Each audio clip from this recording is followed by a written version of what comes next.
welcome back to Skyrim. This video should hopefully be releasing sometime around Halloween. We'll see how close it actually releases to Halloween, but that was the intention at least. The scariest thing about my experience with Skyrim is that I haven't played through the entirety of Dawnguard yet, despite the fact it released over 13 years ago. It initially released June 26th of 2012, just a little bit over, 7 months after its initial release. And in all that time for owning Dawnguard, I did never play through it. I know I've started the questline. I made it as far as the Soul Cairn the first time, and I just stopped. I think I was just playing other games at the time, and Skyrim was starting to feel like it was dragging, and honestly, that was probably about the last time I played Skyrim. I think it was in 2014. Looking at our friend's name here, you might assume that this was originally going to be a different challenge, and you'd be correct. However, I needed to release a video, and it felt appropriate to play through Dawnguard so close to the spooky season. I've got 3 main goals for this video. First, I want to become the harbinger of the companions. It's not very important for this particular video, however, I will be revisiting this character at a later date to enact his birthright, and becoming part of the companions is a very, shall we say, important part of that plan. Second, I want to own a house. Hearthhome is I would call it a mid-level expansion. It's pretty okay, in my opinion, with what the house gives you. It's just cobbled together out of dreams and duct tape, so it's a little bit rougher on the edges at times. It doesn't add anything major, but I do think it's kind of cool to have a customizable house. And the third goal, the final goal, the biggest goal, the goal that has already been mentioned, I want to complete Dawnguard. There are 2 different paths you can take to complete Dawnguard, and I will be opting to side with the Dawnguard itself rather than becoming a vampire, but we'll get into reasons why a little bit later. Let's finish getting out of Helgen, and we can go into some more of the details. I'll be following Hadvar out of Helgen because I want to utilize his uncle's forge. There are a lot of crafting materials just kind of scattered around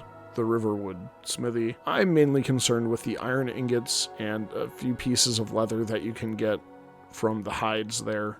That'll give us some decent early smithing levels. This is one of the first skills that I want to get up to level 100, because the benefits for doing so are significant. Improving your weapons and armor, very helpful, especially the way the scaling works in Skyrim, but I feel like explaining Skyrim scaling needs a different video, and I'd need to do my own research on it just because I fully don't understand it. After a short stop in Riverwood, I will make my way over to Whiterun. I am not going to inform the Jarl of anything that happened in Helgen. That particular part of the storyline is not relevant to this playthrough at all. I will be going through this playthrough as just a guy. I am not a Dragonborn, I am just some guy. Despite the fact that I still find shouts and things like that, but I just can't unlock any of them. I'll make my way straight to the companions. I'll fight Vilkas in order to earn my seat here and sign up with them, and I'm already thinking it's time for upgrades. The easiest thing I can think of in order to get upgrades is to head over to Dawnstar, where I can exploit the Khajiit merchant's chest. I've explained this before. Every shop owner in the game has a secret chest that has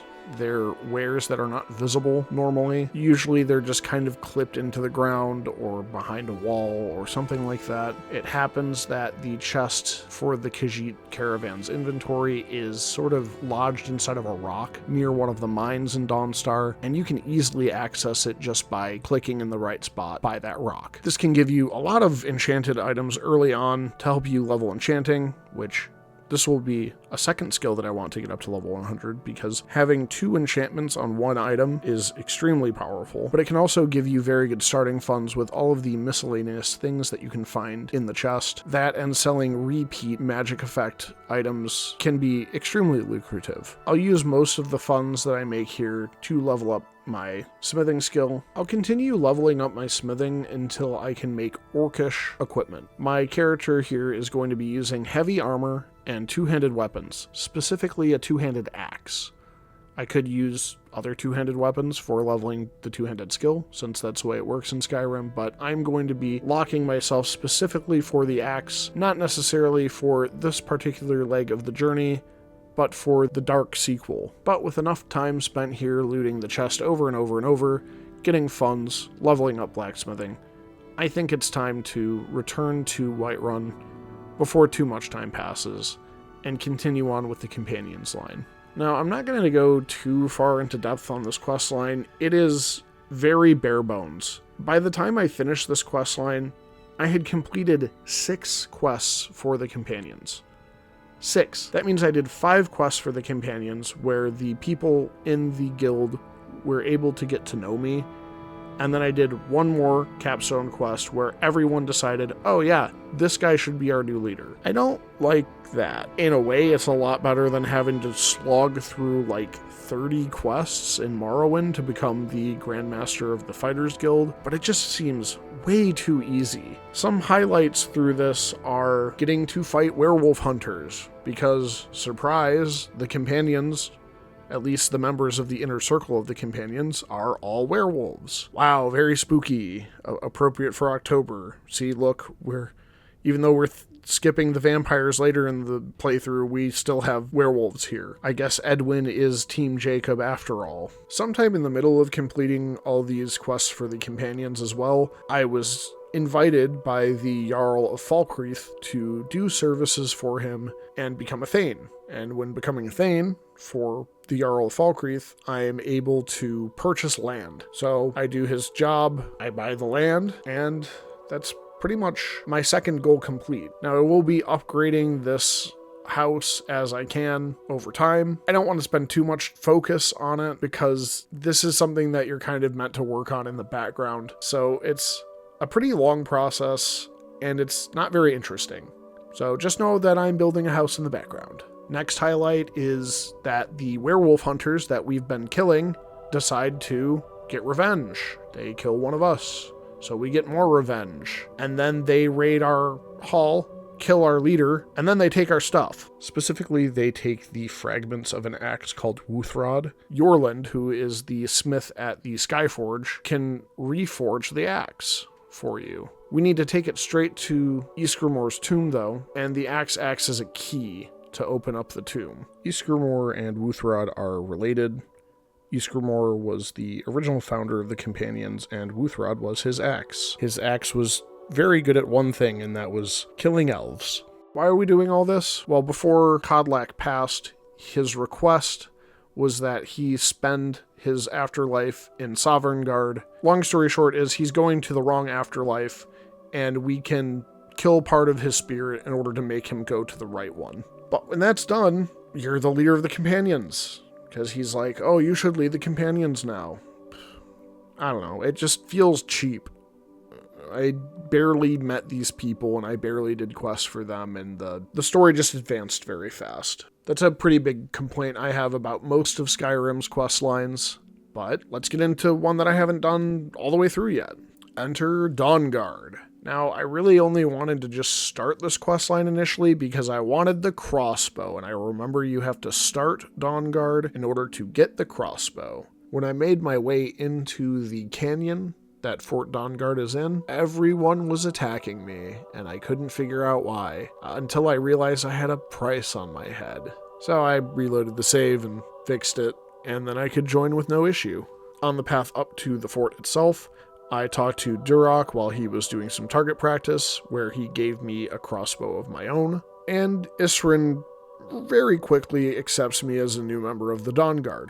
During our conversation, he is approached by an individual named Tolan. They seem to have had some history, some disagreements maybe. Isrin just seems very standoffish and not a very nice person, but his heart's in the right place because he wants to help the people. Tolan asks us to head over to Dim Hollow Crypt to check what's going on, since he's pretty sure that's where the vampires that destroyed the Vigilant of Stendarr's base of operations came from. Before I make my way too far into this cave, though, actually before I even step foot into this cave, I decide it's time for an upgrade for my gear. I've been wearing this orcish armor for a pretty long time now, and I think Daedric might be better. As one would expect, Dim Hollow Crypt has a bunch of vampires in it. I run into minimal difficulties, dying a few times, just not playing very carefully, and I find a woman locked in a stone box, which this is familiar ground for me. I remember rescuing a vampire that had been trapped in this crypt for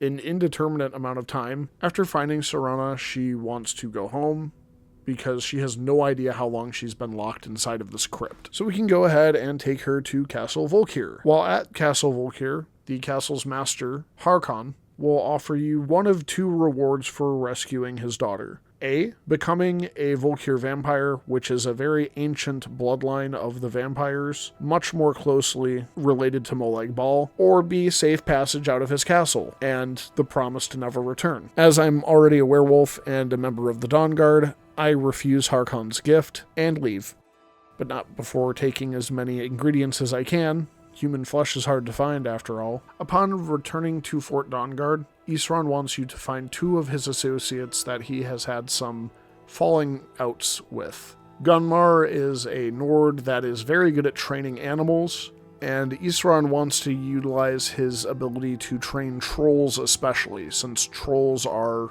apparently good at killing vampires. I kind of feel like trolls wouldn't be the best because they're weak to fire and the vampires have a lot of mages, but maybe they're resistant to the normal magics they use, like the absorb health. Gunmar you find in a cave, or near a cave at least, and he is trying to fight off some bears.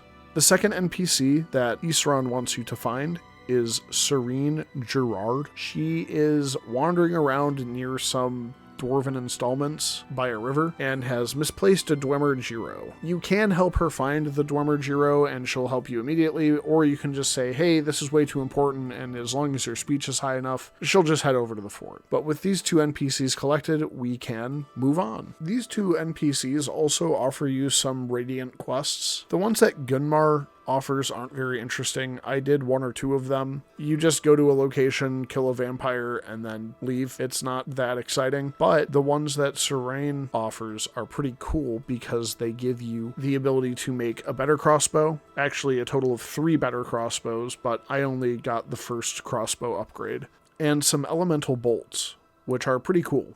They have an area of effect explosion when you use them and they hit an enemy, which can be pretty useful for crowd control, despite the fact that I never actually used them.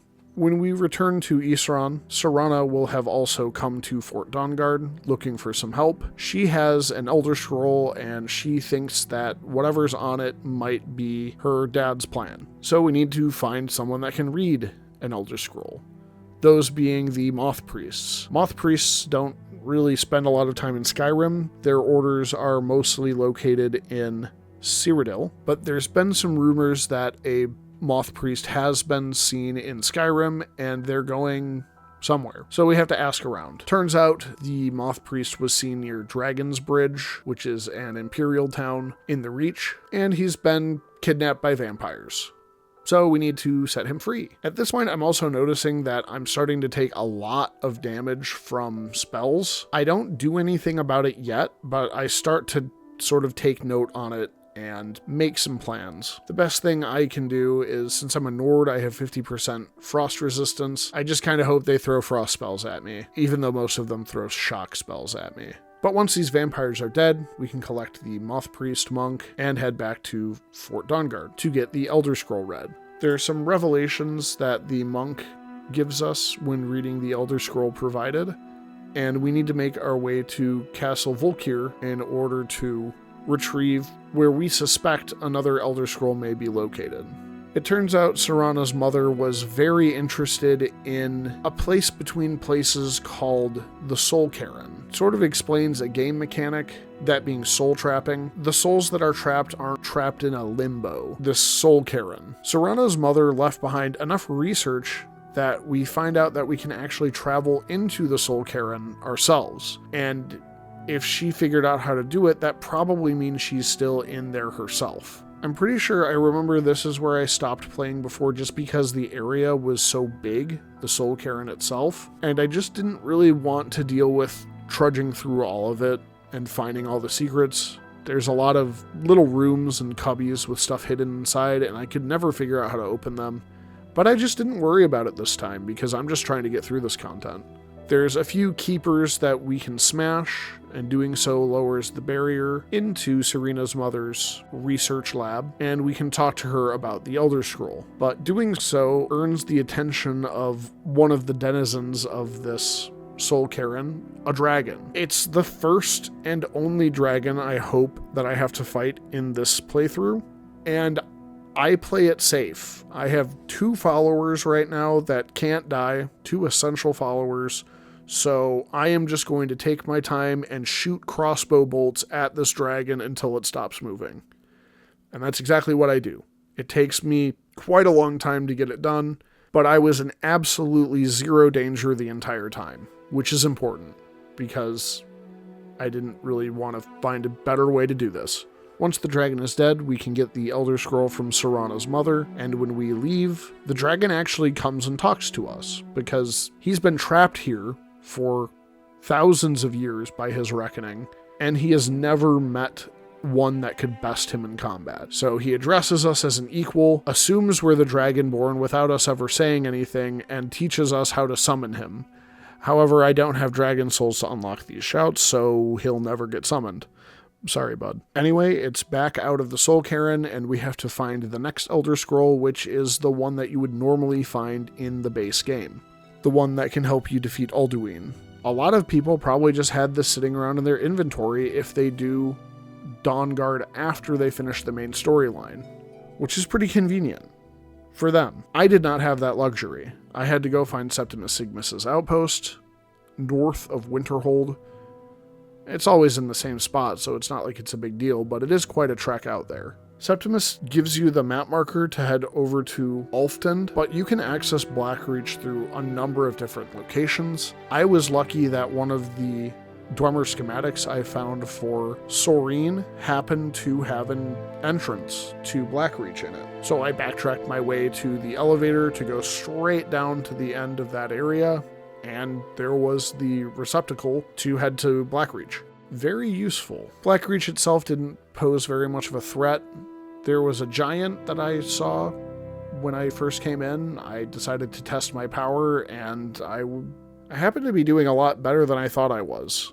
At this point, I'm around level 30, and I expected enemies to be much stronger than me, since a lot of my levels come from smithing and enchanting rather than combat-oriented skills, but it works out pretty well. And I go to just press the buttons until the machine works and it spits out the Elder Scroll, and with all 3, I can head back to Fort Dawnguard once again, only to find our Moth Priest has unfortunately gone blind. I was actually pretty disappointed that this happened. It felt like a plot contrivance just to give us more busy work. It's nice to have a few more quests, but this was just kind of silly, and I feel like if somebody's sight was actually on the line, they wouldn't have been as careless. But he did mention it might only be temporary, so I don't know, maybe he's been blind a few times and he doesn't mind it. But it's okay, because I can perform my own ceremony to read these Elder Scrolls. I make my way over to a glade where the ancestor moths actually live. That's where the moth priests get their name, from the ancestor moths. I don't know if they just set up their monasteries where these ancestor moths live, or what. They have some kind of significance. Maybe they grind these bugs up and snort them, and that's how they get their moth priest powers. I don't know. Again, probably lore reasons for all of this, but I'm not going to go into it because I don't know it, and at this point, I don't really want to look it up. But we scrape some bark off a tree, get a bunch of moths to surround us, and then we, ourselves, can read the Elder Scrolls. In the middle of my conversation with Serana, I am assaulted by the invading vampires that have found us. Very rude. The Elder Scrolls reveal that we need to find an artifact called Oriel's Bow, which is found on an ordinator on the top level of the Tower of Dawn. Wait, that's not the right game. No, it's in Darkfall Cave. Darkfall Cave is a passage that leads to a forgotten glade that has a very small enclave of snow elves. Once thought to be extinct, they are just on the brink of extinction, with only 2 living members of their race left.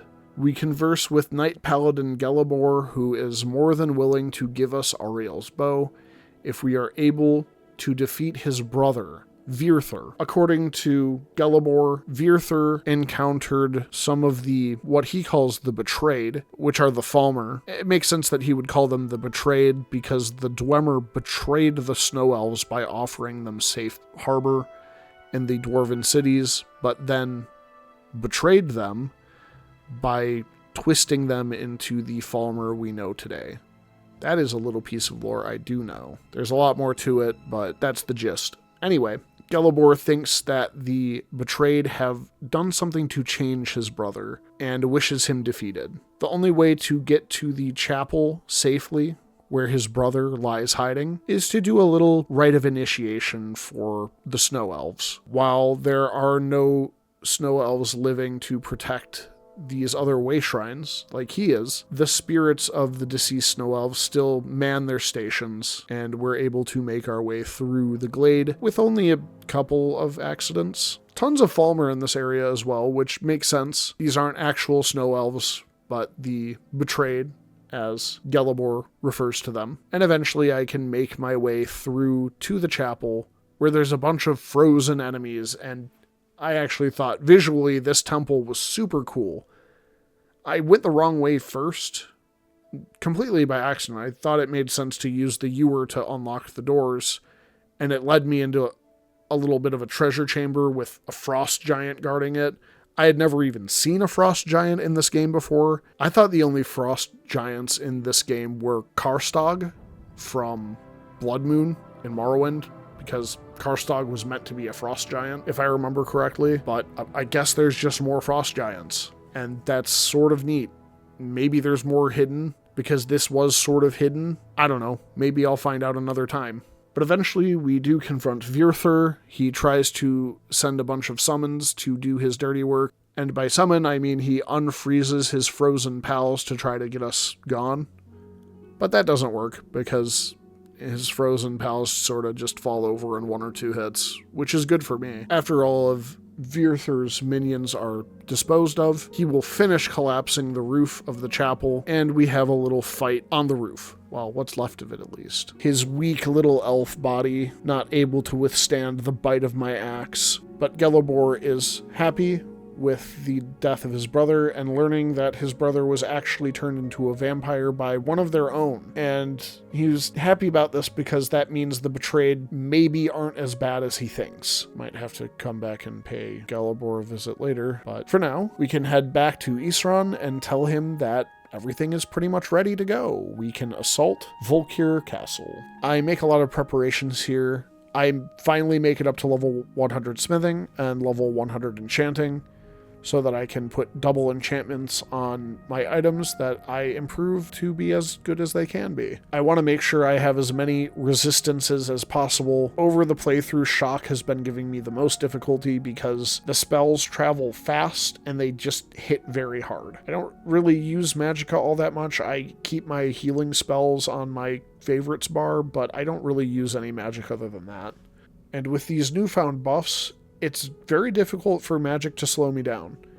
I have a total of 92% resist fire, as well as resist shock, and a whopping 96% resistance to frost. I don't take very much damage from elemental spells now. I take full damage from the absorb spells that the vampires throw at me and the gargoyles, but they're relatively weak compared to the elemental spells, so it doesn't bother me all too much. But I can steamroll my way through into Castle Volkir and make it to the final battle with Lord Harkon relatively quickly, who offers me one more time to accept his gift and become a vampire, or die.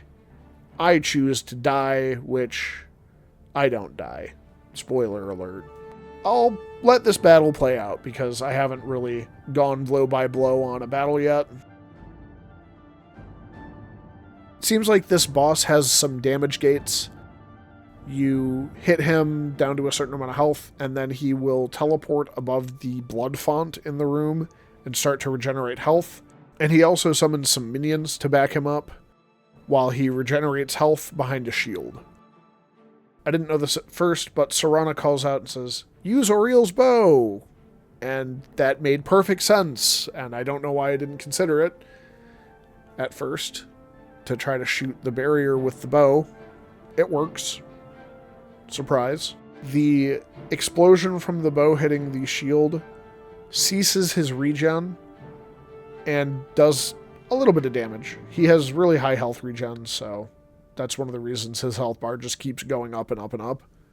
But between all the minions that are eventually defeated, I get a really good hit on Lord Harkon, and I think I sort of skipped a step, maybe, because that body looks like it's T-posing. Like, he wasn't really supposed to die, but I hit him so hard he skipped a step or something. Unless that's just the way Skyrim is, which that also wouldn't surprise me. But that was pretty cool. I get to take his stuff.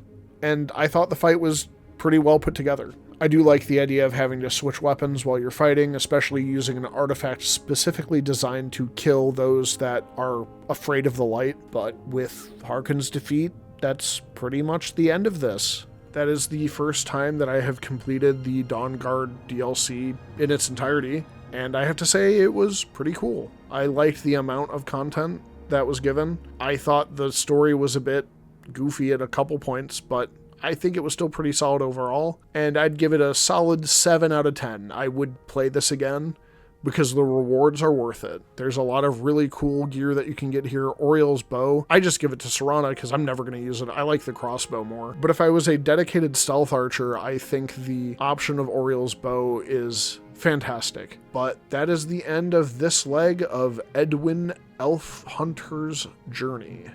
I'll go ahead and walk through my house as I close up. Like I said, I've been working on this in the back. I mentioned I'd get the kitchen, the greenhouse, and the storage room extensions. I thought the greenhouse and the kitchen matched nicely, especially on the outside. It's nice and just kind of makes the house fill out more. And the storage room on the back is pretty cool, especially because it has the deck on it. I love the deck. I think the deck looks great. The inside of the house is a little bit less stellar. There's just a lot of times where the interior glitches and your stuff just vanishes. And if you move your camera around a little bit, it comes back, but it's really immersion breaking for your stuff to just disappear, and then I have to look at a different angle, and then it just pops back into existence. It's really disorienting. Overall, I think Hearthhome was, like I said, the houses look cool. There's some great stuff inside. It condenses a lot of stuff together. I think it's worth it just for that. I wouldn't go buy Hearthhome on its own. I did when it came out, but I wouldn't do that now. I definitely get it bundled in with like the special edition or the anniversary edition or whatever edition they're on. It on its own is not worth a purchase. I give it like a 4 out of 10 rating because it's just really glitchy. It feels nice to have something to like work on though. And it is good enough that if you have it, it's good to utilize, but I wouldn't go out of my way to get it. And then my secret agenda, as Edwin's memories have been returning and he remembers why he was on that cart. And he remembers who was responsible for getting him there. He knew there was a reason every time he saw a Thalmor officer, his arms started to get a little bit twitchy and he reached for his axe. But thanks for watching this video. I do hope you enjoyed it.